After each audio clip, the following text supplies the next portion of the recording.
तो ये गुड़गांव का एक केस था, जैसे मैं एक ऐसे बंगले में गया जहाँ पर हमें अब तक की गुड़गांव कौन से सेक्टर में सेक्टर बता सकते 17 की हैं? बात है ये। ओके।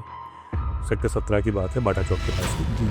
तो वो जो केस था वो अब तक का सबसे खतरनाक केस। तो इसके लिए डिवाइस होते हैं या हम लोगों के अपने तरीके होते हैं। तो हम लोग उसकी अगर इंडेक्सिंग करते हैं, जैसे 6 इंडेक्स अगर हम मानते हैं तो 6 का मतलब देयर इज समथिंग।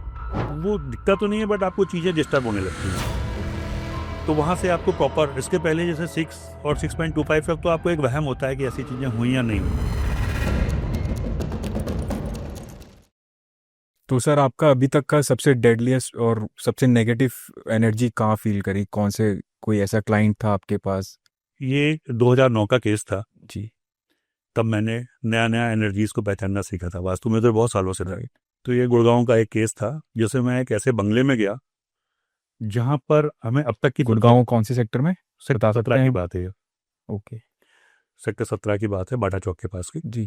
तो वो जो केस था वो अब तक का सबसे खतरनाक केस था, जहाँ पे जैसे मैं कहता हूँ ना, हमारे यहाँ जो एनर्जीज होती हैं, जो अभी तक का सबसे आपने सबसे ज़्यादा नेगेटिव जिसमें जो आप सबसे फील मतलब हाँ, one of the most negative energies जहाँ पे मैंने कर। फेस की। क्योंकि ये एनर्जीज भी होती हैं, कहीं कहीं पे आपको दिखती हैं अकॉर्डिंग टू उनकी जो हमारे एनर्जी लेवल्स होते हैं।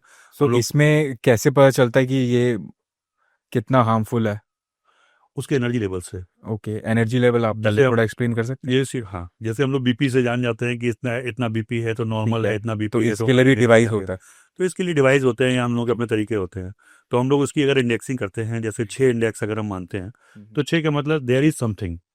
ओके। वहाँ पर कुछ भी सो स्टार्टिंग 6 से होता है? स्टार्टिंग, मतलब हमारे अपने उसमें कि हम ओके। इसको यूनिट्स को मानते हैं कि 6 यूनिट अगर वहाँ की कहीं की एनर्जी जा रही ठीक है है। तो वहाँ पे नेगेटिविटी मौजूद है, बट वो माइनर सी है, जिसको छोटी सी चीज़ों से सही किया जा सकता है। राइट। इसी तरीके से 6.25, 6.5, 6.75 ये बढ़ता चला जाता है। आमतौर पे लोगों को परेशानियां तब ज़्यादा महसूस होती हैं जब कहीं का एनर्जी इंडेक्स 6.5 पहुंच जाए। सो 6.5 में वो इम्पैक्ट करने लग जाती है एनर्जी, या वहाँ पर और शो भी होने लग जाती है? वो दिखता तो नहीं है बट आपको चीज़ें डिस्टर्ब होने लगती हैं। ओके। तो वहाँ से आपको प्रॉपर, इसके पहले जैसे 6 और 6.25 तक तो आपको एक वहम होता है कि ऐसी चीज़ें हुई या नहीं हुई। राइट। नहीं, कि एग्जैक्टली वो ऐसा वहाँ हमें पर लग रहा है, फील हो रहा है कि हाँ, यहाँ पे आपको कुछ सिर्फ है। फील होता है। ओके। लेकिन जैसे ही वो 6.5 से ऊपर निकलता है, हम्म। फिर वो आपके प्रॉपर जो फीलिंग है वो कन्वर्ट हो जाती है आपके एक्सपीरियंस पे।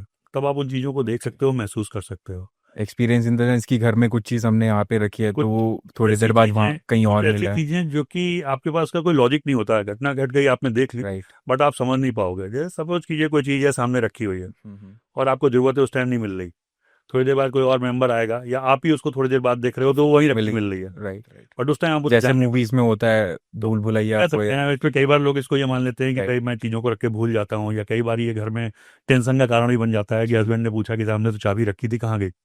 बिल्कुल। वाइफ कहती है कि तुमने तो रख करके जो है भूलने की आदत है।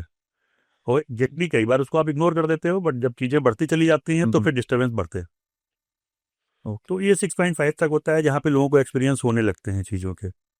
ठीक है। लेकिन वो केस जो था वो 7+ का था। 7+ का?